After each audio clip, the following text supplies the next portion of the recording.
नमस्कार दोस्तों, MK palmist में आप सबका स्वागत है। आज मेरे सामने एक हथेली है। इनकी उम्र है 33 वर्ष। इनके कुछ प्रश्न भी हैं।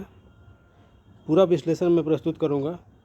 इसके पहले एक गुजारिश है कि अगर आप मेरे चैनल पर पहली बार आए हों तो चैनल को सब्सक्राइब करना नहीं भूलें। वीडियो पसंद आती है तो लाइक और शेयर भी करें, जिससे कि मेरा मनोबल बढ़ता रहे, इस प्रकार के वीडियो में लाता रहूँ।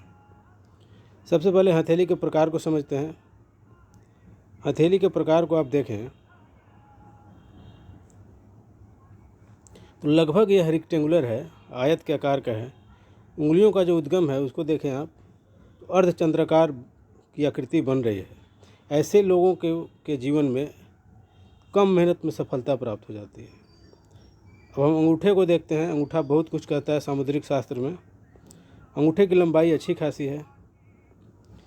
पहले पुर को अगर आप देखें तो पहले पुर की लंबाई बहुत अच्छी है। ऐसे लोग दृढ़ इच्छा शक्ति वाले होते हैं। मतलब ऐसे लोग जो सोच लें, मन में ठान लें, उसको पूरा करके ही दम लेते हैं। दूसरे पुर की लंबाई को अगर आप देखें, दूसरा पुर भी अच्छा है। तार्किक होते हैं ऐसे लोग, कुतर्क करना पसंद नहीं करते ये लोग। आगे हम देखते हैं उंगलियों के बनावट को। उंगलियों को देखें आप तो उंगलियों की जो लंबाई है अपेक्षाकृत छोटी है हाथ के अपेक्षा।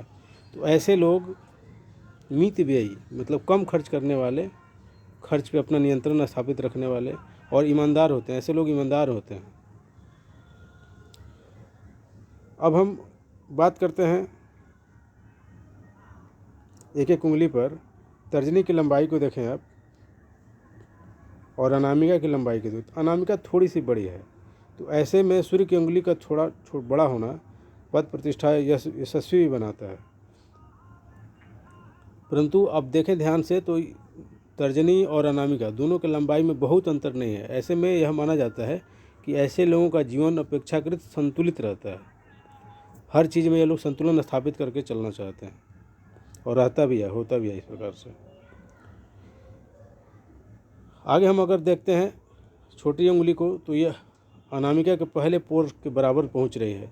ऐसे लोग व्यवहार कुछ वाकपटु होते हैं। वाकपटु मतलब अपनी बात को ढंग से रख पाने वाले, कुशल वक्ता भी हो सकते हैं ऐसे लोग।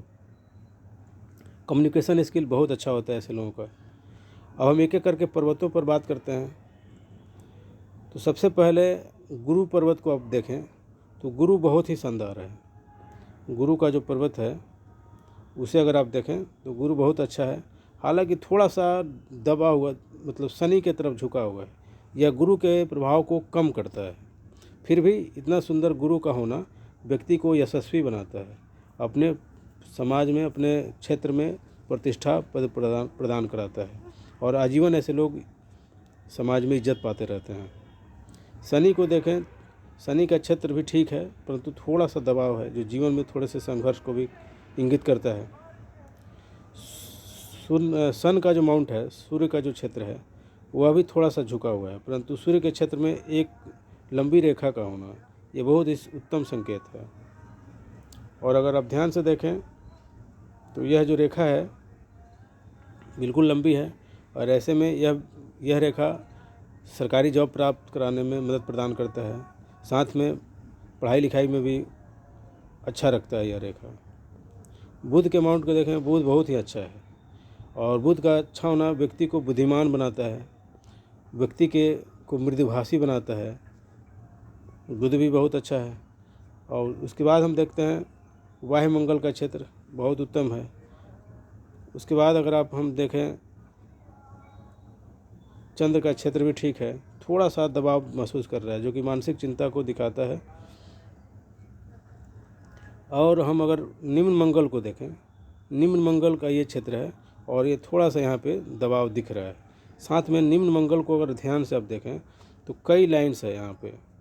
निम्न मंगल में कई लाइन्स है जो जीवन रेखा की तरफ आगे बढ़ रही है, जो मानसिक चिंता को दर्शाता है। हालांकि जीवन रेखा को काट नहीं रहा है, कहीं भी इस प्रकार से क्रॉस नहीं किया गया है। और यह दिखाता है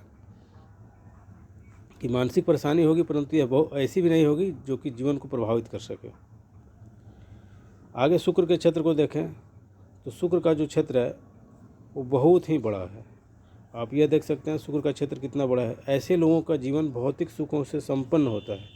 और ऐसे साथ में शुक्र पर कई लाइन्स इस प्रकार की रेखाएं आप देख सकते हैं। और ऐसी जो लाइन है भौतिक सुख समृद्धि को दर्शाता है और जीवन में अपने परिवार के लोगों को किसी प्रकार की भौतिक सुखों की कमी ऐसे लोग आने नहीं देते हैं। आगे हम एक एक करके रेखाओं पर चर्चा करते हैं। तो सबसे पहले जीवन रेखा को अगर आप देखें तो जीवन रेखा इस प्रकार से है और ये थोड़ा सा आगे बढ़ करके फिर से ऐसे निकल जा रहा है। थोड़ा हम मणिबंध को भी देख लेते हैं। मणिबंध को देखें आप तो लगभग 4 लकीरें दिख रही हैं। जीवन रेखा का थोड़ा सा आगे की तरफ बढ़ना और फिर से यहाँ से मिलना और इसका फिर शुक्र की तरफ घूम जाना। और कुल मिलाकर के अगर आप देखें तो 4 लकीरें हैं परंतु पूर्ण नहीं है। ऐसे में कहा जा सकता है कि ऐसे लोगों का जो जीवन या आयु उम्र है वो 85 प्लस रहना चाहिए, 85 वर्ष या उससे अधिक होना चाहिए। उसके बाद हम बात करते हैं जीवन रेखा और मस्तिष्क रेखा दोनों ही साथ से निकल रहा है। थोड़ा सा जीवन में आत्मविश्वास की कमी को दर्शाता है। और जीवन ये मस्तिष्क रेखा को अगर आप देखें तो यहाँ तक निकल रहा है, फिर यहाँ से एक लाइन निकली हुई है। ऐसे में यह विशेष मानसिक चिंता को दर्शाता है। जीवन में मानसिक परेशानियाँ बनी रहती है ऐसे लोगों के, परंतु ऐसा भी नहीं है कि मानसिक परेशानियाँ बहुत अधिक जीवन प्रभाव डाल दें। थोड़ा सा मानसिक संतुलन की आवश्यकता ऐसे लोगों को पड़ती है। मेडिटेशन वगैरह करना चाहिए ऐसे लोगों को। अब हम देखते हैं हृदय रेखा को। हृदय रेखा को अगर आप देखें तो हृदय रेखा गुरु की तरफ झुक रहा है और बिल्कुल बढ़िया है हृदय रेखा भी। तो ऐसे में जब हृदय रेखा गुरु के क्षेत्र तक पहुंचता हो तो ऐसे लोगों को राजनीतिक लाभ प्राप्त होता है या फिर सरकारी क्षेत्र से ऐसे लोग लाभ प्राप्त करते हैं या फिर ससुराल पक्ष से लाभ प्राप्त करते हैं। और हम अब बात करते हैं भाग्य रेखा की। तो भाग्य रेखा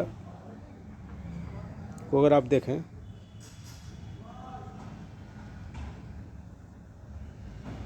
तो भाग्य रेखा जो है लगभग यहाँ से प्रारंभ हो रही है। तो मान के चल सकते हैं आपकी 15-17 साल की उम्र से भाग्य रेखा का उदय दिख रहा है और फिर भाग्य रेखा आगे बढ़ करके द्विशाखित हो जा रहा है यहाँ पे। तो आप मान के चल सकते हैं इसको मतलब यही 35 के आसपास में एक नया स्रोत बनना चाहिए आमदनी का, इनकम का एक नया स्रोत बनना चाहिए। इसके बाद अगर आप देखें तो यह जो भाग्य रेखा है यहाँ तक निकल करके और फिर यहाँ से ऐसे और फिर थोड़ा सा पतली संकीर्ण लाइन दिख रहा है और आगे ये बनता हुआ फॉर्मेशन को दिखा रहा है भाग्य रेखा का, जो कि आप मान सकते हैं कि लगभग 48 के आसपास में आमदनी के नए स्रोत उत्पन्न हो सकते हैं और 52 के बाद में फिर कुछ स्थितियां और भी बदल सकती हैं और भी नए इनकम के स्रोत बन सकते हैं।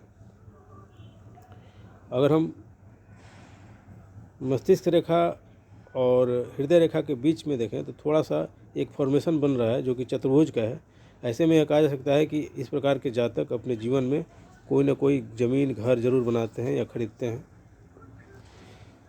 साथ में अब थोड़ा सा अगर हम इसको देखें कि आमदनी का स्रोत पैसा का इनकम कैसा रहेगा तो आप देखिए ये जो है लगभग एक ग्रेटर ट्रायंगल बन रहा है। ऐसे में आय नियमित तौर पे होता रहेगा, पैसा आता रहेगा। साथ में ये देखें आप इसको तो मस्तिष्क रेखा और भाग्य रेखा से ये मनी ट्रायंगल बन रहा है परंतु अभी पूर्ण रूप से बना नहीं है। अर्थात पैसा तो आएगा परंतु अभी निवेश थोड़ा सा कम रहेगा या उसका बचाना कम रहेगा। जैसे ही ये बन जाएगा, पूर्ण रूप से घिर जाएगा मनी ट्रायंगल, तो अब पैसा सही ढंग से इन्वेस्ट होने लगेगा या संचित होने लगेगा। साथ में यह रेखा भी आप देखें ये बिल्कुल ही स्पष्ट है जो कि बिजनेस की रेखा है। ऐसे लोग अगर बिजनेस भी करें तो सफलता प्राप्त होती है और जीवन में आने वाले समय में ऐसे लोग बिजनेस भी कर सकते हैं। इस प्रकार के जातक समग्र रूप से हम कह सकते हैं कि मस्तिष्क रेखा का इस प्रकार से विभाजित होना थोड़ा सा मानसिक चिंता, परेशानी, डिप्रेशन को दिखाता है, परंतु बहुत अधिक चिंता वाली बात नहीं है। और यहाँ पे एक छोटी सी मंगल रेखा भी है जो जीवन की सहायक रेखा होती है और जीवन में आने वाली जो बाधाएं हैं उसको दूर करती है, जो आपके हाथ में है।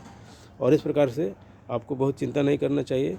और मुझे लगता है कि जो उम्र होना चाहिए, हाँ एक चीज़ और मैं बताना चाहूँगा, ये जो सूर्य रेखा है यहाँ पे लगभग एक ट्राइडेंट बन रहा है, एक त्रिशूल जैसी आकृति बन रही है, अर्थात लगभग 40 या 40+ अर्थात प्रौढ़ावस्था में विशेष सुख समृद्धि प्राप्त होने वाली है इस प्रकार के जातक के हाथों में। और विशेष चिंता की बात नहीं है, सब कुछ बहुत ही अच्छा है और अच्छा रहने वाला है। बहुत बहुत धन्यवाद।